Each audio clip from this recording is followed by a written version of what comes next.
In the culture war, we see good versus evil, and it's never that simple with humanity. There's never this irredeemable arch enemy that's responsible for all the wrongs that have been done for you to you. And you're never purely innocent. And you can be corrupted just like they have been if you're not already.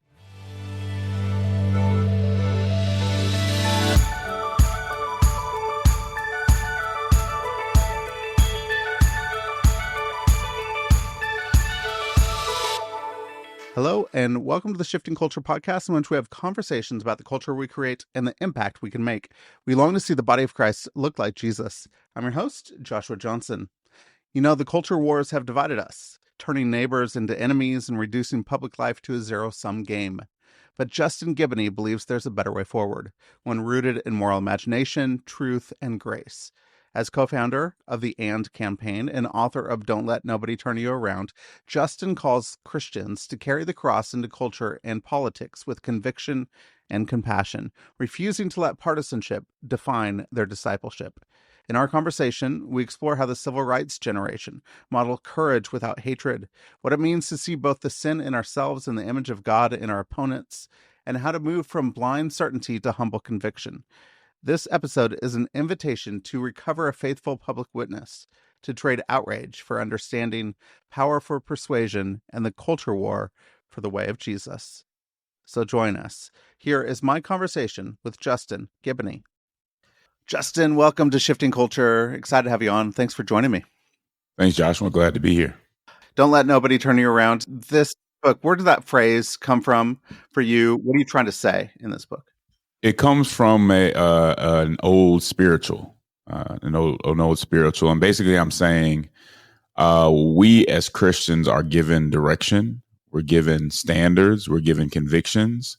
And oftentimes as we engage in the public square, we allow other things to get us off track, to turn us around from where our destination should be, especially the culture war. I think in so many ways with the church as a whole, we've allowed the culture war to turn us around, to take us away from what Christians should be doing and how we should be doing it.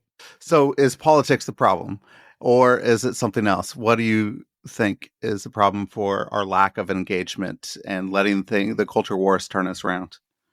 Well, I think the problem is us to some extent, right? The culture, politics, they can become distractions, but really it's upon us to make sure that we're staying in the word and doing things in a way that is constructive and that speaks well of who we serve and what we believe. If something is constructive, let's give an example. You start your book with the story of Richard H. Kane during Reconstruction. As an example for us, what does it look like in the public square to have some courage in the midst of what is happening? Can you just give us that story for us as an example to get us started? Yeah, Robert H. Kane was a representative during Reconstruction. And so this is right after slavery had ended. And you had a lot of African-American, especially pastors, who actually became representatives and could run for office and could vote. And so he really stepped up, because even after slavery, you still had a lot of racialized violence. You know, I talk about the Hamburg massacre. And so somebody had to step in and kind of represent a group of people who had never been represented before, because there were still a lot of problems that needed to be addressed. And he did so with compassion and conviction. I think he did so without really caring about partisanship, but trying to get at what was right at a time where his life could be on the line for doing so. I think that's important. It's compassion, it's conviction. A lot of times, so me personally, if I'm there, I'm kind of worried about what people are going to think about me if I have a tribal camp, and if I'm going to actually speak my mind or the truth that I think is what Jesus is calling me to, and how do we embody the ways of Jesus? What do we do with some of the fear of man when it comes to engaging in the public square? How do we start to shed some of that and speak truth? Well, we have to refocus on what's important. Every Christian is asked to bear their cross. Jesus says whoever will try to save their life will lose it. And so if our main thing in the public square is self-preservation or moving our interest forward, then we're going to miss the mark. We're not going to be in the public square who God has called us to be. And so we know that when we're in a public square, what does it look like to be faithful? It looks like caring about orphans and widows. It looks like, not being corrupted by many of the things that are going on in the world, whether it be immorality or injustice. And so once we stay in the word, and thankfully we have great examples, this book is full of great examples of Christians actually did do it right. And I know for me, that's what helps keep me on course. I wish I could say I do it perfectly. I don't. But certainly that civil rights generation, that generation before them, even when in Reconstruction, as I read their testimonies, as I read how they engaged in times that were worse than today. I know we think today is bad, and it is, but they were in times that were worse and found a way to be faithful. That to me is inspiring. It's something that every Christian should know and be thinking about in this moment. As you go around and speaking with the AND campaign, and you're in public discourse, and you're trying to actually hold some different positions and say, what does it look like to bear the cross in the middle of this and get rid of some of this polarization that we have? What's going on? Like, what are you seeing out there? Is this discourse something? Have you seen people being more inflamed lately and this year than in previous years, or what's going on? Yeah, I would say within the last few years, things have gotten even more polarized, especially when it comes to race and issues like that. Part of the reason has to do with social media and our algorithms and what they feed us. I mean, people need to take time and really look at what their algorithm is giving to them and find ways to break out of their algorithm, because your algorithm is not going to give you the best of every argument. It's going to give you what you've been asking for and what you've been clicking on, which isn't always what you need to be fed. So we really have to take a serious look at that. And then general, just the kind of conflict entrepreneurs who have made an industry based on this division and polarization. And I see too many Christians going to these people for their information, not understanding that their whole job is to keep you enraged. Their whole job is to feed you the worst representations on the other side and to make sure that if there's anything that seems redemptive about the other side, they immediately negate it. Take a step back and look at who those people are in your algorithm that you follow. And you may need to think twice about what your intake should be, because that's what's forming your opinions. What would you say to people that want to engage in the public square, but they're afraid right now? I've interviewed people when we're talking about justice and being out in the streets and saying, hey, maybe some of us need to be at home doing some of the behind the scenes work because, we can't be out in public at the moment. It's a scary time. What does it look like for a community to stand up and not just individuals to actually bear the cross in public square? Yeah. The first thing is we have to be informed. And so what we can't do is just hear something on the street or listen to a few things on social media and run with it. I have said, and I said this on my podcast earlier this week, we have to have a more rigorous standard for the information that we depend on and form our opinions based on. And so I need to sit maybe in a group, maybe we do this collectively and really dig through what's going on. I need to know what my neighbors are saying, but I need to try to get to the truth instead of just taking the information that automatically aligns with my narrative. There's a lot of that going on. Once you are actually informed, right? Once you have deliberately done that due diligence, then, you never act, is never in a constitutional republic, acting alone just isn't effective. I think at that point, you have to try to organize or get with a group that's like-minded and has not only the right objective, but the right spirit to what they're doing. And I talked about that in my work. And then find ways to inform other people and if necessary, to push back on the power sources that are kind of carrying out this injustice. And that takes time. And I know we don't always have a whole lot of time, but we do have to be very deliberate and thoughtful about how we do it, because what ends up happening if we go out there and the spirit of our cause isn't right, or we don't have our information right, we end up doing a disservice to the issue that we care about. If we go out there and have a public temper tantrum or say things that aren't true, then we end up hurting the people that we're saying that we want to help. And I see so much of that right now. Again, if we go back to conflict entrepreneurs, they are purposefully putting out false information. And by the time it gets corrected, we've already acted on it. We don't even hear the correction because we're so quick to jump and get involved. there's a process to this. And my book talks a lot about the process that many civil rights leaders went through before they engaged. So for instance, the Southern Christian Leadership Conference had a 4-step process before they engaged. One of those things they had to do was self-purification to make sure I'm ready to engage in a constructive way. And that is so important at this time. So you have to be prepared. We live in a society where it seems like immediately jumping into something is necessary and shows that you're authentic and passionate, when, as I said before, it actually can be counterproductive. Then help us slow down and get the truth, especially in this day and age where you have, information, you're bombarded with information. Okay. What does it look like to actually find what is really going on when there are seemingly opposing places giving me opposing information, telling me 2 different things, 3 different things, 4 different things, and we don't actually know? How do we sift through it? And how do we start to discern what the truth is right now? No, it's tough. I mean, it's very tough. And it starts with, as you said, not just having one source. If you're in a city and you've been there for a while, I'm hoping you developed a source that's maybe leaning a little bit more left, a source that may lean more right, that you trust. And it's a problem if you have no sources that you necessarily disagree with, but trust to be honest. Because whether you're on the right or the left, there are people on the other side, not everybody, there are people on the other side that you may disagree with, but that are working with intellectual honesty.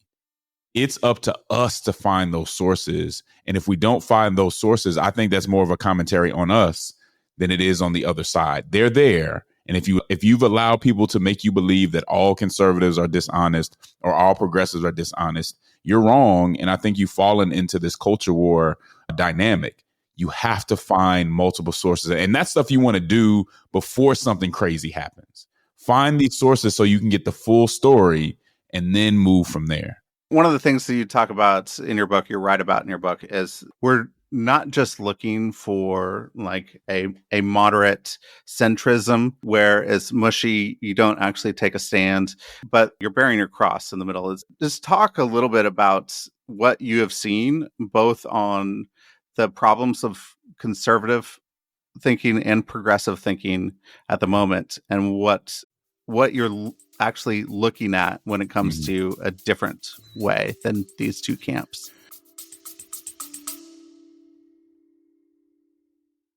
Hey everyone, thank you so much for listening, and thank you for supporting the show. If you'd like to support the show and get early ad-free episodes, you go to Substack at shiftingculture.substack.com, and with your subscription, you could have a private podcast feed in your podcast app where you get to download early episodes before anybody gets to listen to them. You could also support the show by going to the support the show link at the bottom of the show notes in the app that you're using right now. That goes to a page that supports the work my wife and I do around the world. That donation is also tax deductible. So if you want a tax deductible donation, you could go there. Or if you want to support the show by leaving a rating and review on Apple Podcasts or Spotify, that really helps new listeners find the show as well. So thank you so much for listening. Thank you for your support. And thank you so much for supporting this work so that we could see the body of Christ look more like Jesus.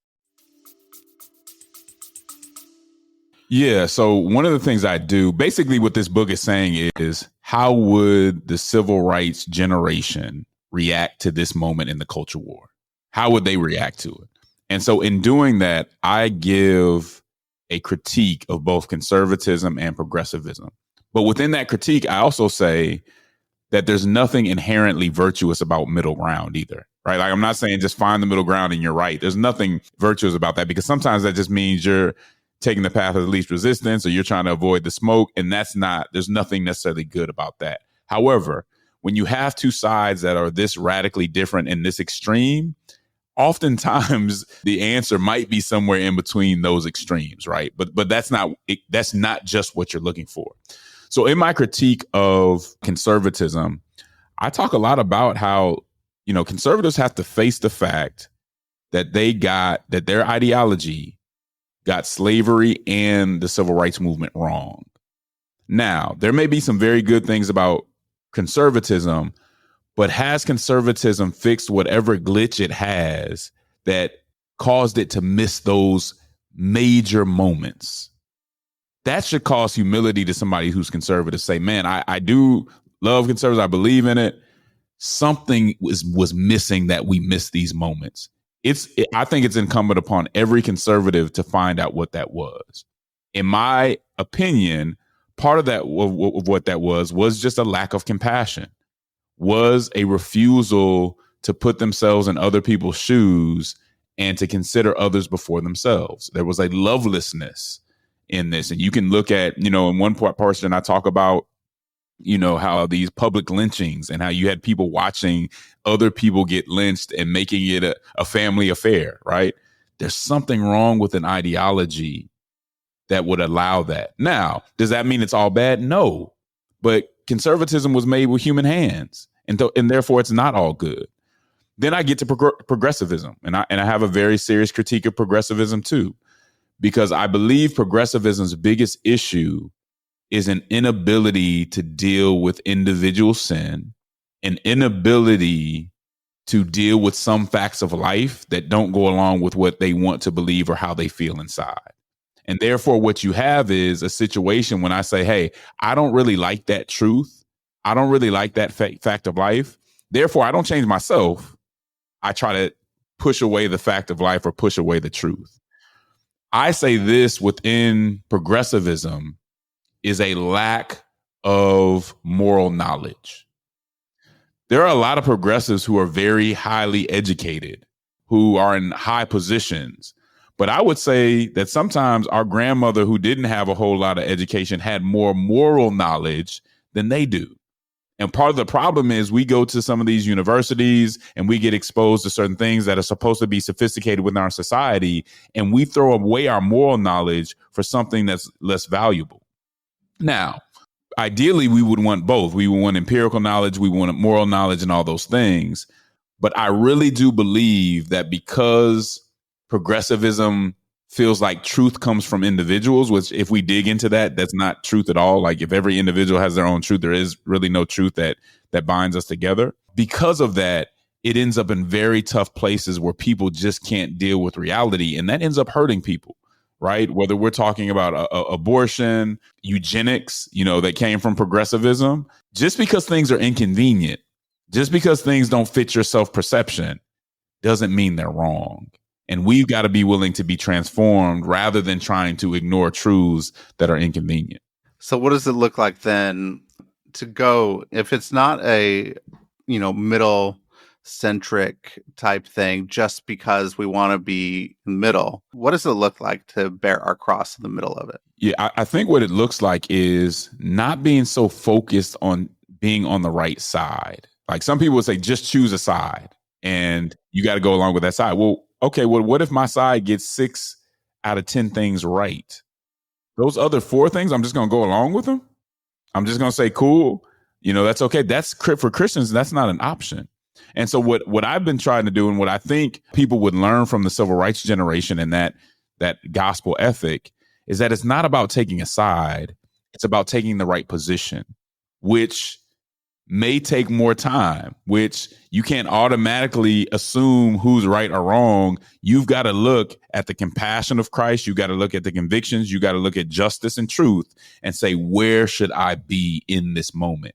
And it might be different than both sides. I mean, I give some examples on how both sides have been wrong on a number of things throughout history. And so for a Christian who's just choosing a side, you're going to be wrong either way. Right? I can ask you a question as they did with Jesus with 2 wrong answers. Do I have to accept one of those 2 wrong answers because those are the only 2 sides presented? Of course not. And Christians need to make sure that they see this differently and do what Jesus did, which is reframe the question. What do you think that then made the civil rights generation, the Black church tradition, what did you think made their fusion of faith and justice so distinctive for us today? I think the biggest thing, and I give 4 different things that kind of were unique about this ethic. Perhaps the biggest one is the way that they saw themselves and the way that they saw their neighbors. So in the culture war, we're basically taught that the other side is purely evil and irredeemable, that everything they do is to deceive, harm, or somehow, trick us. Nothing they do really has a good objective. They didn't look at things that way.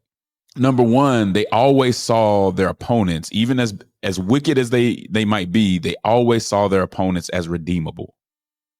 And they always tried to speak to them in a way that would bring about that redemption. Not in hatred, not in vitriol, but to say, I expect more of you. There's a better standard for you to hit. That's one thing. But here's the other key. They never saw themselves as purely good either. They knew that if they reacted in the wrong way to the oppression that they were experiencing, then they too could be exactly what their opponents were being. And that's so big because in the culture war, we see good versus evil, and it's never that simple with humanity. There's never this irredeemable arch enemy that's responsible for all the wrongs that have been done to you. And you're never purely innocent. And you can be corrupted just like they have been if you're not already. And so they had these disciplines of self-examination and understanding, hey, even in the songs they sang, Lord, I need you to keep me from being the hatred that I'm seeing. Right. And I think that's the main thing that distinguished them from other movements. And a lot of movements today, especially secular activism, they saw the sin in themselves and the redeemability in their opponents. Give me a couple of steps that they did for self-examination, because I think if we're going about it the wrong way and we're actually just throwing a temper tantrum in the middle and not finding the truth, what is self-examination? What are some practices for us so that we can do that work? Yeah. Well, let's start with the theology, right? In Luke, we read about the praying Pharisee. And the praying Pharisee looks at the tax collector, the publican, and says, thank God I'm not like him. And who's exalted? The tax collector, who probably wasn't a good person in society, but realized it and repented and knew he needed a savior. Whereas the other one thought he got everything right. I don't want to be that tax collector. I don't want to be Jonah and not wanting to go to Nineveh. So that's the first. We have to understand we all need a savior. We are just as liable to be corrupted as anybody else. And we can look in our life and see the things that other people have done to us, but we should also be able to see that the injuries that we cause to ourselves. If we're being honest and looking with clear eyes, we're going to see that. And so some of the things that I tell people to do is a practice that I think has been helpful is to name 10 things that your side has gotten wrong, either recently or historically. If you can't do that, you're indoctrinated and you need to pray and fast and kind of ask God for a clean heart and clear eyes. Because we've all, regardless of what side we're on, we've all had things that have gone wrong, terribly wrong. Number 2, understand the virtues on the other side. Now, this doesn't mean you agree with them, but there are probably some principles that they have that are helpful. So, for instance, if I'm a progressive, I should be able to look at conservatives and say, I may not agree with all their policies on abortion, but the fact that they fight for the sanctity of life is good for society. I should be able to admit that. If I'm a conservative, I should be able to look at progressives and say, you know what, inclusion, even if I don't agree with DEI or stuff like that, inclusion as a principle is important because some of the worst moments in the church when we didn't include people. That's the kind of exercise that gets us, number one, humbles us, but also helps us to realize maybe it's not all bad. Maybe they're doing some terrible things right now, and I don't have to act like that's not happening or act like I don't have to fight back against that. That's not what I'm saying. But I do have to realize that when it comes to the human condition, no one is irredeemable, that there is common grace. And maybe I have more grace for them when I understand what they're thinking, even if I disagree at some point. So I found those disciplines to be helpful in seeing ourselves differently and also seeing our opponents differently. what a great practice to engage in. Hopefully we get to engage in it multiple times and we go back to it over and over. I think one of the things that people are seeing here, and you've talked about, my side is always right, meaning we have blind certainty. Like we don't see anything else. So it's blind certainty. But you also talk about conviction. Like we have to have both compassion and conviction in the same thing. What's the difference then between that certainty, that blind certainty, and then conviction in the public square? So blind certainty, I think, is certainty in all of our opinions to say that we're always right. Conviction is looking at the Bible and saying, I have a confidence in what God said is right and wrong. But I know my application of that might not be perfect. Right? Because what the Bible does is it gives us a framework. It gives us a framework by which to engage others, to engage our neighbor, to engage society. We should have confidence within that framework in as far as we have been diligent in reading the Bible and that we're in the Spirit. We should be less confident on our ability to apply it every day, which means that we have to examine ourselves and how we're applying it.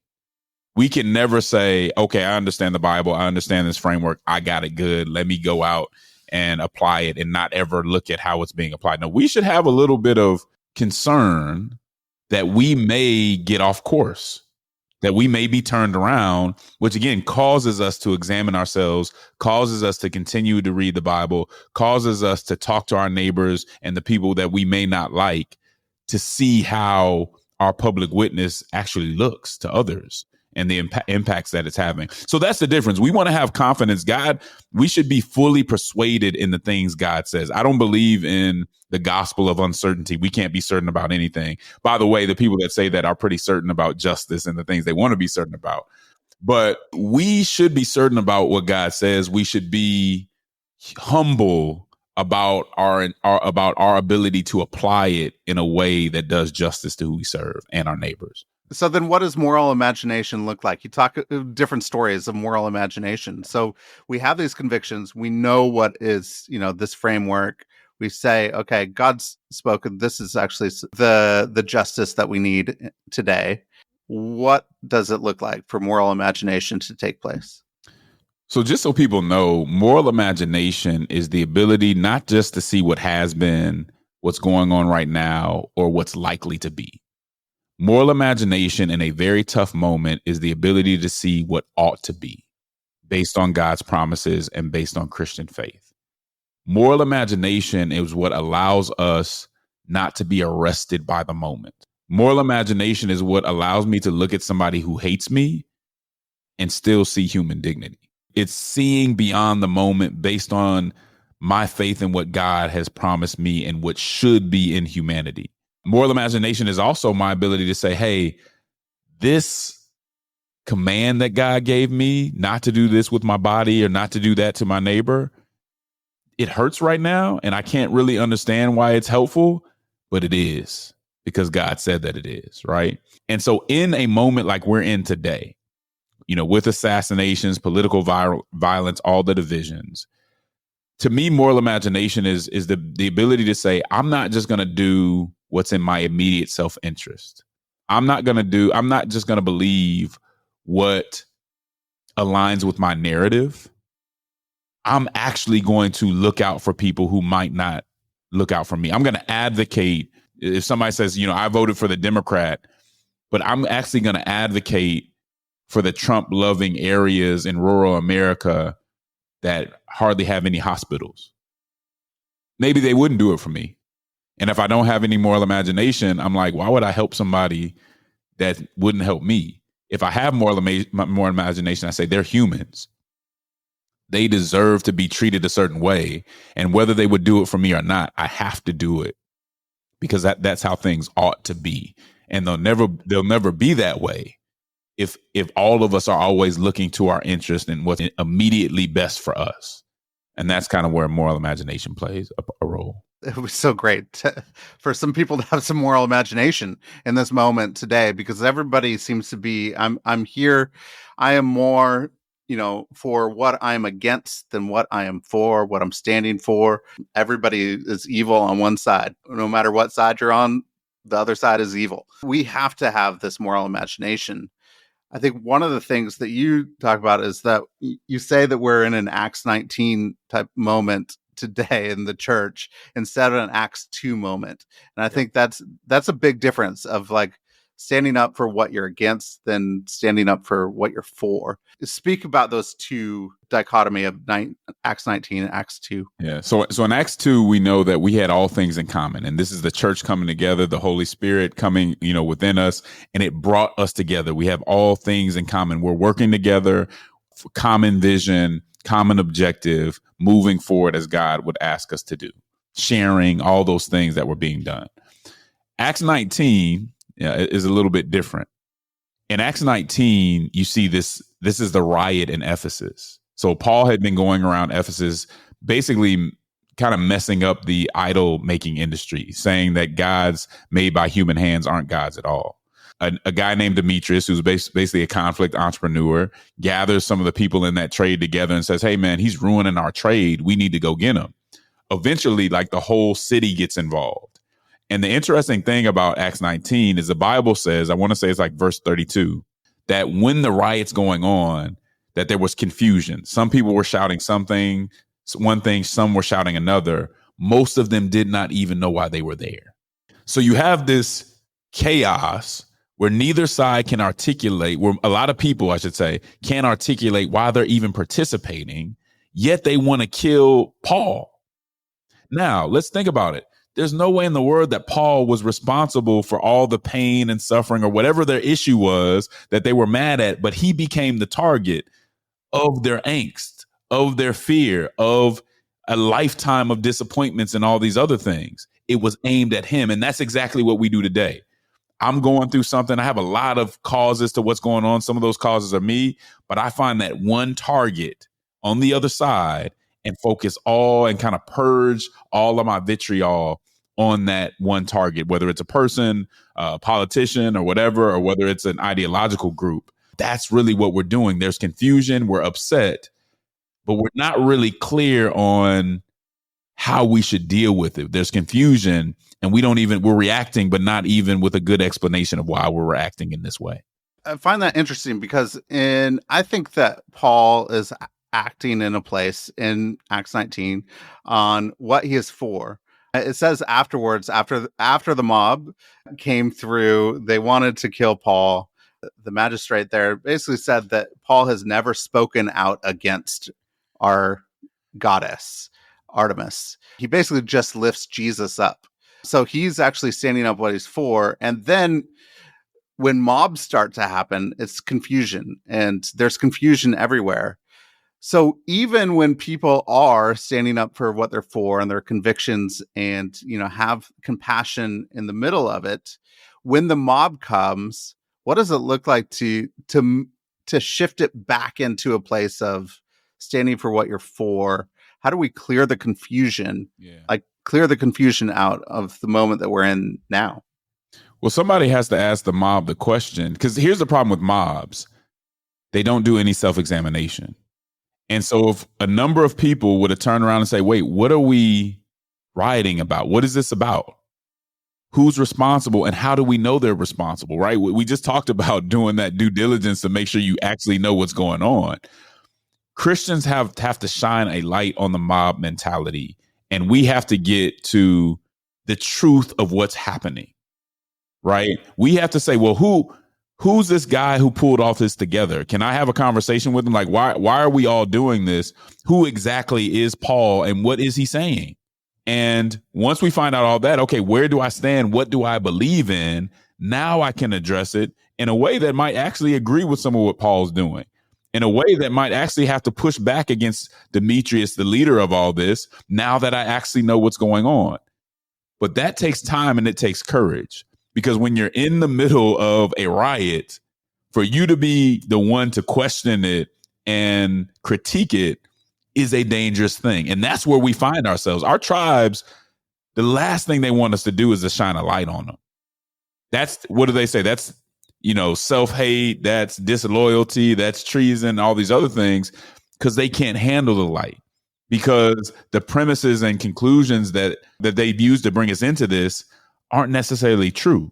And so we have to have, as we talked about before, the courage to turn around in the midst of this kind of Acts 19 moment and ask questions and shine a light and critique, even though that's a really tough thing to do. But I think it's part of cross-bearing.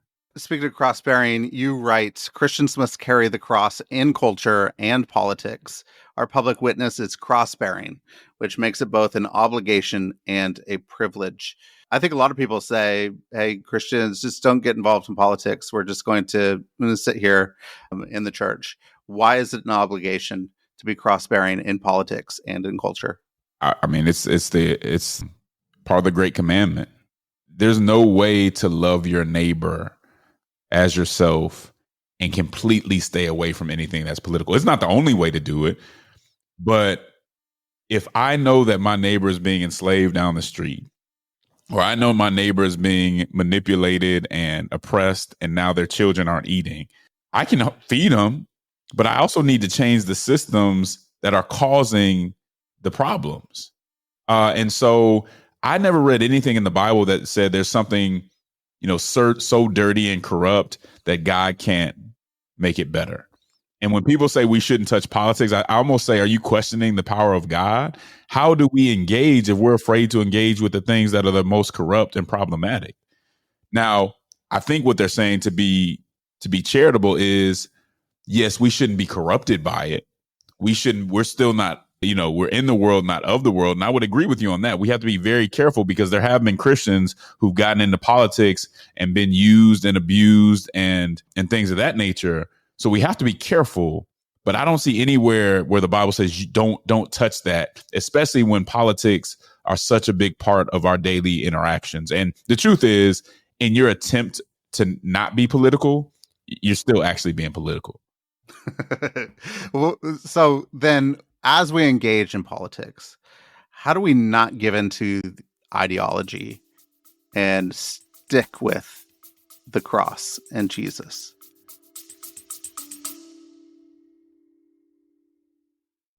Shifting culture is only possible because people believe these conversations matter. But to keep this show going, we need partners who will invest in it. Advertising on Shifting Culture not only sustains this community, it connects your message with an engaged audience that cares deeply about shaping a better world. If your mission aligns with ours, lifting up stories of hope, justice, creativity in the way of Jesus, then sponsoring this podcast is one of the best ways to make sure these conversations continue to reach thousands each month. If you're interested, email me at jjohnson@shiftingculturepodcast.com or follow the link in the show notes. And if you know someone whose organization should advertise here, please connect us. Together, we can keep this vision alive. The first thing I tell people before they get into anything political is you have to know who you are. You have to know who you are and what your values are. Otherwise, when you get into politics, somebody else is going to tell you who you are and what your values are. So you have to have a certain level of confidence in who you are as a Christian before you step into it. And then you have to be honest and know, I have to keep my eyes open. I have to be a critical thinker, because even if I go to the Republican Party or I go to the Democratic Party, everything they represent, since they're made with human hands, just like those idols, everything they represent is not going to be something that I can go along with. And so I need to have a healthy skepticism of some of the things they're bringing to the table. I have to be willing to push back, even if it means that I might not get that position or get that vote or be moved up to a higher space. That's what I have to be willing to do if I'm going to go into the public square and be faithful. As you're going around and you're speaking and you're doing things with the AND campaign, are you finding any hope in the culture? Are you seeing people taking a stand, showing up with some moral imagination? Or are we really at a crossroads where we really need to get some people to stand up, to be able to have that moral imagination? Yeah, I mean, there's always examples if you look hard enough. I think some of the things that Memphis Mayor Paul Young has done has really stood up for what's right in tough situations and chosen not to be partisan when it meant helping the people, helping his constituents. And so, yeah, if you look for it, you'll see it. Is there enough of it? Do I wish there were more? Of course. We need more people, and we need more everyday Christians speaking up and exemplifying what that looks like. But it's not just going to happen. Each of us have to be determined to have a public witness that glorifies God. I don't know. Maybe America isn't unique in their political violence, but we were founded on violence and we have violence. Is there something that we can do today to turn that violence around, to stop the cycles of violence that are happening in our country since the beginning? I think the first thing we have to do is be very clear that when it does happen, whether it's on our side or the other side, that it's absolutely unacceptable. And that's one thing that I didn't unfortunately see, with the assassination. Some people were talking about a lot of other things instead of in a point blank manner saying this cannot happen. I don't care what his opinion was. I don't care how he offended me and my community. This can never happen, period.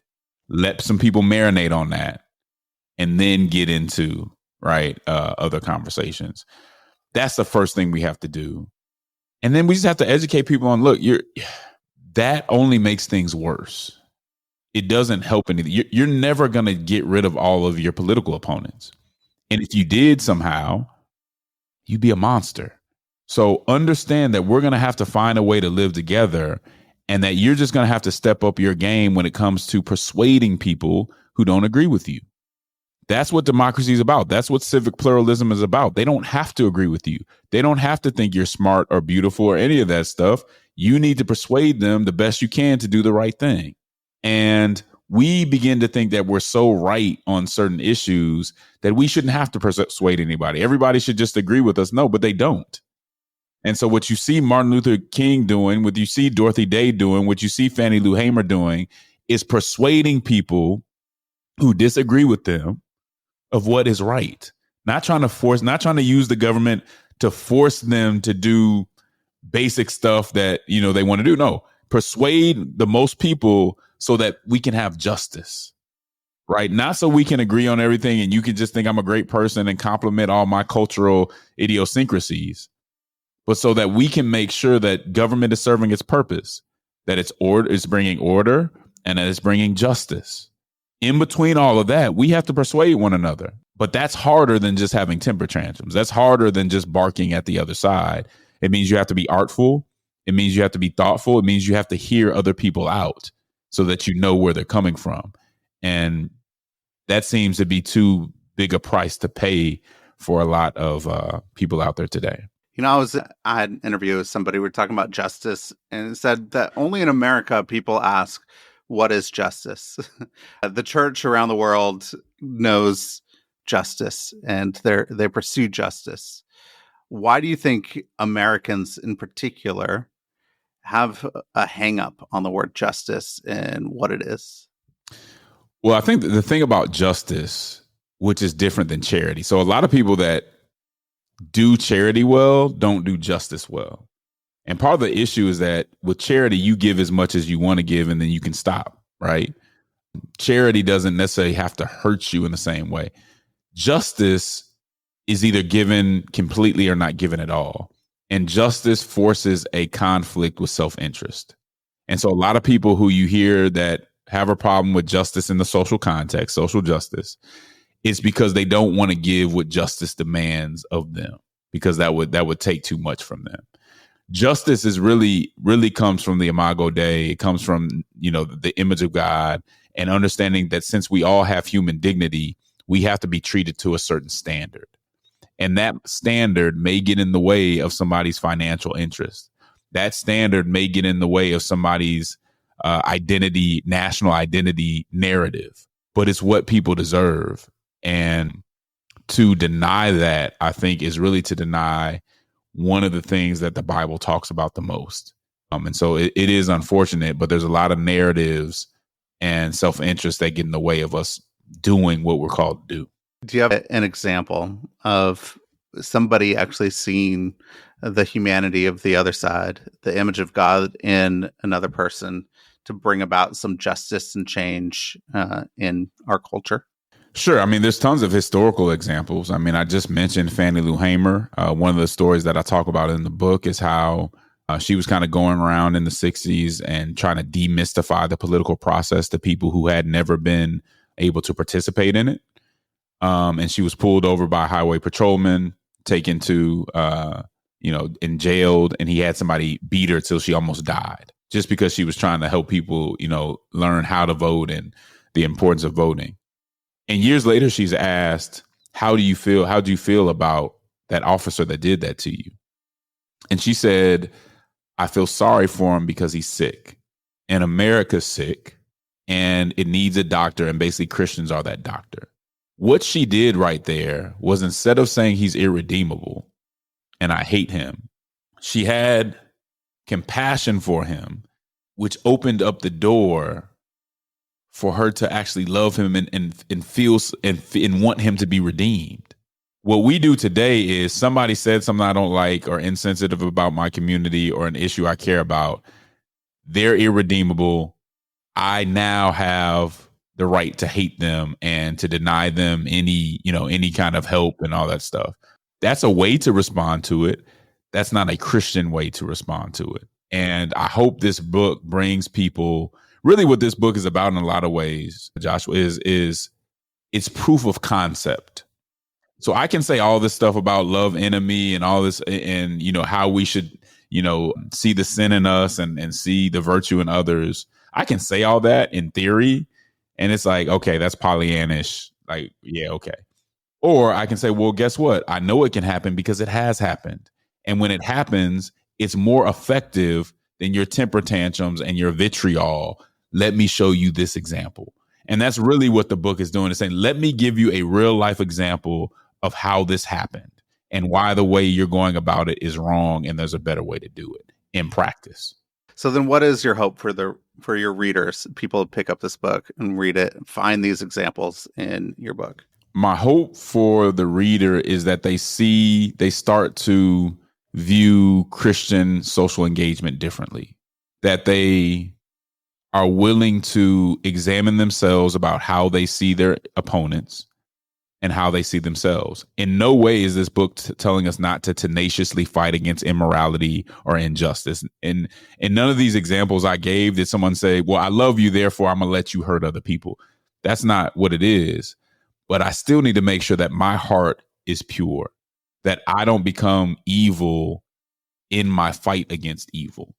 And so I'm hoping that people will look at these examples and say, there is a better way to go about this. The culture war is ultimately, whether I win it or whether I lose it, gonna damage other people and damage my spirit. So I have to go about it another way. And thank God that he's given us an example not that long ago of how to actually do it.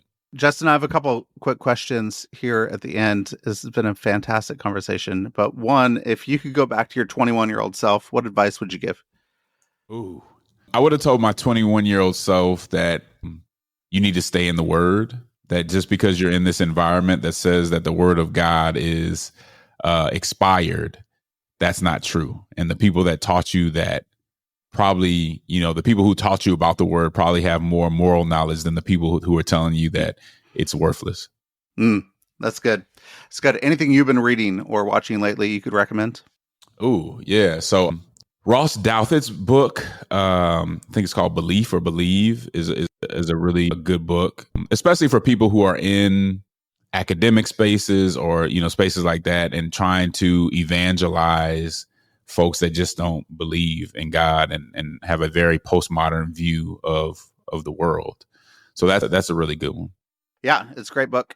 It's good. Justin, this book, Don't Let Nobody Turn You Around, will be available in November anywhere books are sold. I love this book. I think it's really important today in our culture war and the moment that we're in. This is one of the books that you need people to read to get an imagination for what has happened, to find those stories, to be able to stand in a place with conviction, to bear the cross in the middle of culture here, to actually have not just orthodoxy, which you talk about, but orthopraxy, you're actually merging the truth and practice in a way that we can engage in culture. I love this book, and I think it's really important. So I really want people to go and read it. How can people get the book? And then is there anywhere you'd like to point people to? How can they connect with you? Yeah, so as far as getting the book, you can go to Amazon. Don't let nobody turn you around, and you can buy that online now. You can pre-order that right now. And for me, you can listen to the Church Politics Podcast, which we do an episode once a week.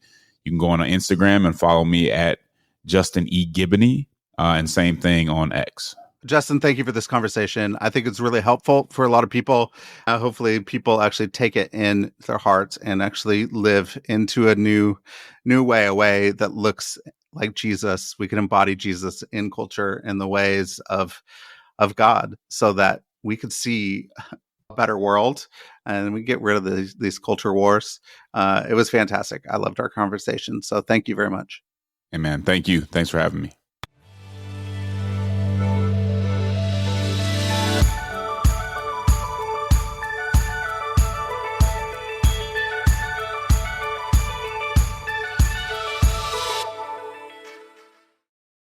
Thanks for listening to this episode of Shifting Culture. This show was edited and produced by me, Joshua Johnson, at Shifting Culture Productions. If you're enjoying the conversations, consider supporting the work by subscribing at shiftingculture.substack.com. For as little as $5 a month, you'll get ad-free early access episodes and other exclusive content delivered straight to your inbox. I'd love for you to not just listen, but engage. Reach out. Share what's resonating, and let's keep shaping culture together.